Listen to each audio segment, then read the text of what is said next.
My name is Kevin. I'm an office worker, but there's been a long-standing feud in my department. It's with my boss, Tom. Tom and I always seem to clash. Tom, I really think that approach is bound to fail. Let's plan this out properly. Tom's work is always sloppy, and it causes trouble for the other employees. Everyone is too scared to stand up to the fearsome boss, but I'm the only one who speaks out. Ah, shut it, Kevin. You're so annoying, Tom would say with an annoying sigh, often leading to a big argument. Today was no different, with Tom and I at odds again. What was unusual was that despite being lectured in front of the other employees, a humiliating situation, Tom kept smirking triumphantly. What's with that attitude? If you have a problem, just say it. Then Tom said, it's because of your attitude, that you're a failure as a husband. His smile was like that of a devil, as if he knew everything about my private life. Tom slyly covered his mouth and said, "Oops, can't say any more than that," before heading outside for a smoke. I couldn't stop thinking about what he said and immediately followed him. I have a wife named Emily, 2 years my junior, but our relationship hasn't been great lately. I called out to Tom, who was about to light a cigarette, and asked him what he meant by his words. Tom smirked, lit his cigarette, and after blowing out a cloud of smoke, he dropped a bombshell. Emily is going to remarry me. What? My hand trembled slightly. Tom said mockingly, "It doesn't matter to you anyway, right? You are planning to divorce her soon anyway, right? It's true that things between Emily and me had been deteriorating. But I loved her. I had no intention of divorcing her. I wanted to work on mending our relationship." However, as if to dismiss my hopes, Tom said, "You're too full of yourself. That's why she's leaving you. Do you know what Emily says about you?" After tossing his cigarette butt into the ashtray, Tom whispered in my ear, "He's all talk, that's what she said." He then burst into laughter and said, "Your wife's the best," before heading back to the department. I was speechless and couldn't move for a while. I'm just a regular office worker, working for an ordinary company in New York, and my romance with Emily started at work. We were in the same group during our new employee training, which led us to get along and eventually start dating. We smoothly progressed to marriage. Emily was very responsible. She even took the lead in our training group, and I admired her work attitude. When we married, Emily wanted to keep working, but I wanted her to stay home and take care of the family. So I told her, I'll be the breadwinner, promising to provide for us.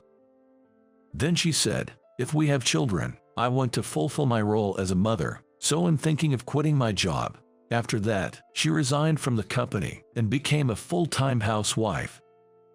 But actually, that might have been the point when she started to change. The biggest issue between us was that we didn't have any children.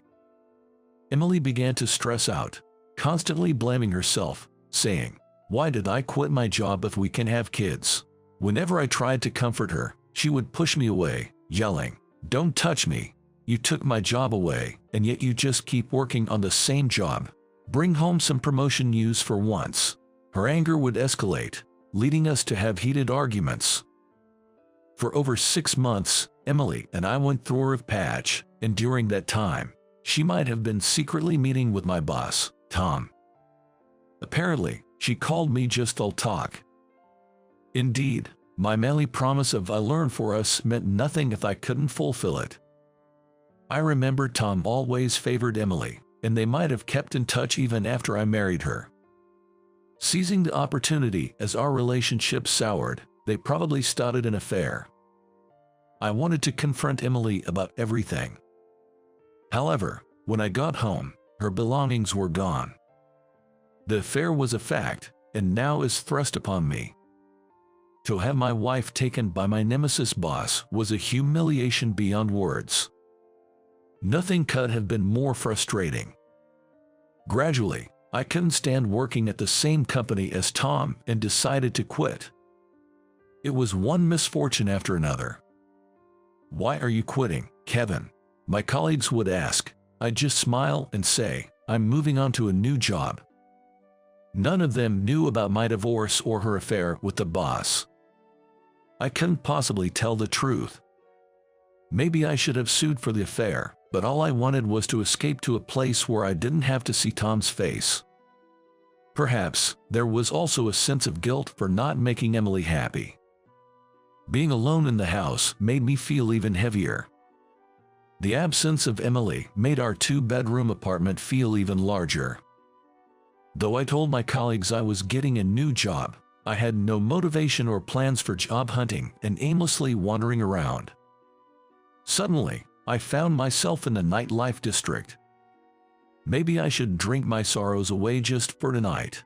Standing in front of a bar that caught my eye, I resolved to drink until morning in a fit of despair and reached for the door. At that moment, I heard a woman's voice saying, "Oh, there you are. I've missed you so much." Startled, I turned around to see an unfamiliar woman who then grabbed my arm and behaved as if we were a couple, leaving me in utter confusion. What?" The woman, still clinging to my arm, asked. "Where are we going tonight? Who is this woman?" However, I noticed her arm trembling slightly, and her smile seemed to mask fear. Something must be up. Thinking quickly, I played along. "Well, let's go to a place you like." When I said that, she slightly nodded and eagerly said, "Yay, follow me, please." I followed her lead. She took me to a nightclub. Standing in front of the club, she sighed in relief. "Thank you for going along with my story. I managed to get through thanks to you." The woman thanked me. Her name was Ashley, an alias she used at the club. I was invited by Ashley, "Please come with me," and guided me to a seat. Once seated, she explained why she pretended to know me. "I've actually been stalked by a customer who kept insisting on an after-party. He's this awful old guy who would touch my butt and stuff. I always refused because who knows what he might do if I went with him." "I see. So you clung to me, a random guy nearby, because you felt in danger." "That's right. It was just awful, but I was saved because you were there. I really like dependable men." Saying this, Ashley placed her hand on my thigh. Ashley was a very beautiful woman, and just that was enough to make my heart race. Having been called unreliable by Emily and essentially discarded, her words had rebuilt my shattered male pride. "Let's enjoy tonight," she said seductively with captivating eyes. Just then, a waiter came over and said, "Feel free to have a drink," offering us a menu. "Then I'll take you up on that offer." As I was about to take the menu, an unexpected situation unfolded. "Excuse me." A woman suddenly intervened. "Hey, what's up, Sarah? I don't need help." "Ashley, please stop doing this." The woman Ashley called Sarah glared at her intensely. Then, Ashley's demeanor changed abruptly. "What? Come with me." Sarah grabbed my arm and pulled me out of the club. As I was being dragged along, I couldn't help but think about how many times I was going to be grabbed by a woman today. "Should be safe here. Sorry, Kevin." No, it's okay. I'm used to being dragged around." "Wait, how do you know my name? Don't you recognize me?" she asked, turning to face me. "Wait, I've seen her somewhere before." After staring at her for a while, I suddenly exclaimed, Lily, is that you, Lily?" Lily was a junior from the company I had recently left. My impression of her was a very serious and quiet woman who barely wore makeup. But now, what about her?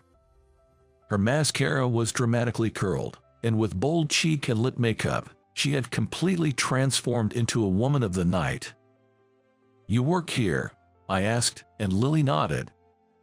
Sarah was her alias in the club. I knew the company allowed side jobs, but I never imagined she had this other side. "When I saw you come to the club, I was surprised, but since you left the company recently, I thought it wouldn't be a problem to talk to you. I didn't want to see a former senior getting tricked." "What do you mean?" "That Ashley. She's been using some pretty nasty tactics to lure customers lately. Did she grab your arm and say I missed you?" Making up a story about being stalked by another customer. Realizing she was right, I let out an involuntary yaw. Lily sighed as if troubled. Just as I thought. It seemed I had almost fallen for a kind of theatrical scam. What a spectacle. In front of a junior, no less. I'm so embarrassed. "Thanks for the help, Lily." "It's nothing really. The club had its eye on Ashley's behavior anyway. I'll report your case to the manager." "That's a relief. Can I ask you something?" "What is it?" "Just curious, but why are you working at a place like this?" I was surprised.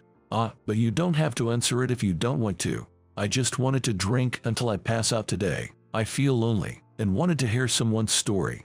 Feeling a bit pathetic for leaning on a junior, I braced myself and asked her. Lily seemed to ponder for a moment, then whispered, "It's Kevin, so I guess it would be fine." And then she said, "Okay, I understand," and began her story. "Actually, I'm being forced to work at that club, almost like it's against my will." "What?" "My mother is a bit of a mess. After she divorced my father, she went off the deep end, got involved in some weird religion, and racked up a huge debt. Now, I'm the one trying to pay it off." But, that's your mother's debt, not yours, right?" Then Lily turned her face away. "I've always done whatever my mother told me to. She demanded money, so I just followed her orders." Lily shared that she grew up enduring violence from her mentally unwell mother, which made it hard for her to defy her. "I used to be a brighter girl, but ever since my mother changed, I've become shy and gloomy. I hate what I've become." She, who was always expressionless, distorted her face only when saying these last words. It must have been a very difficult life. A life bound by her mother. Watching her, I strangely felt the urge to help. "Why don't you just run away from your mother?" Lily looked at me with surprise in her eyes. "But, I've tried to run away so many times, but I'm scared. Her presence is just..." Her shoulders were trembling slightly. She might have been reliving unpleasant memories. I gently placed my hand on her shoulder. "Then let me help you talk to your mother." "Why would you go that far for me, Kevin?" I shrugged and gave her a smile. "I had divorced. You know about Emily, right? She was having an affair with Tom." "A divorce, really?" I said yes and tried to smile.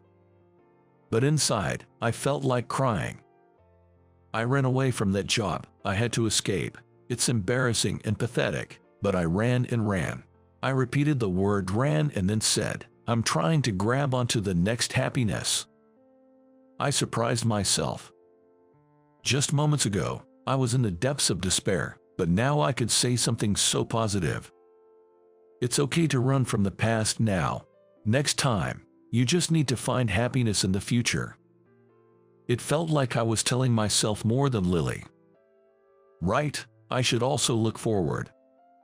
The reason I wanted to help Lily was that I saw her in the same brink of despair as I was.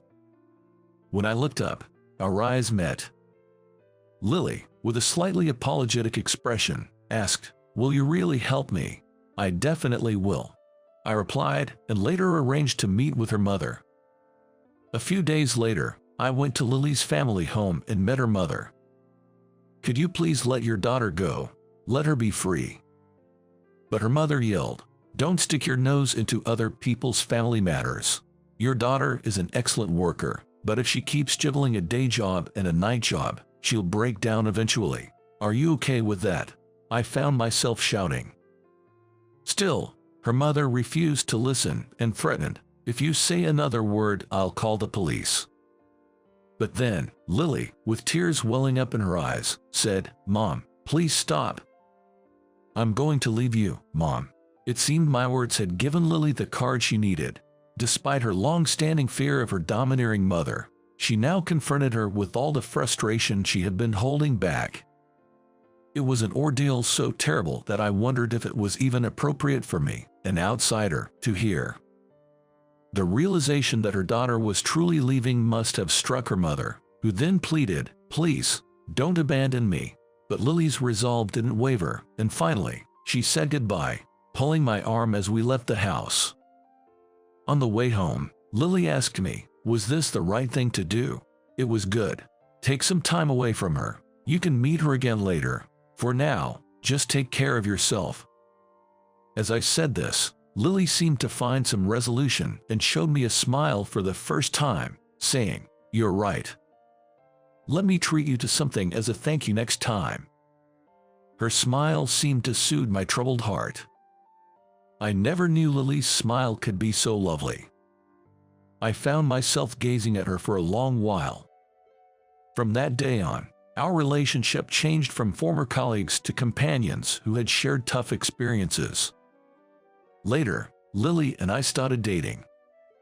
She became brighter and more beautiful, always sharing smiles with me. Then one day, I ran into the most unexpected persons.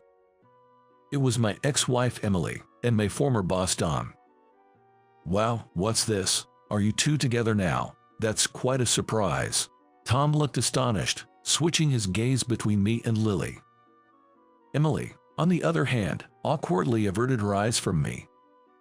My heart almost stopped upon encountering these two, the very source of my trauma. I braced myself for what they might say. But surprisingly, it was Lily who started talking. "Tom, have you found a new job yet?" It was too late by the time Tom responded, "Hey, wait." Emily turned to him, demanding, "What do you mean new job? That guy caused some problems at the workplace, so he's resigning at the end of this month as part of taking responsibility. So, good luck, Tom." Lily said this and then pulled my arm, saying let's go, as we walked past them. I could hear Emily and Tom's loud argument from far away, feeling a bit relieved. Lily grinned. That was a little payback for the two who hurt you. Her dependable smile made me smile too. With Lily, I felt I could find happiness again. This incident made me sure of her love for me. Actually, in my room, I already have an engagement ring that I've purchased. I'm secretly planning to give it to her in the near future,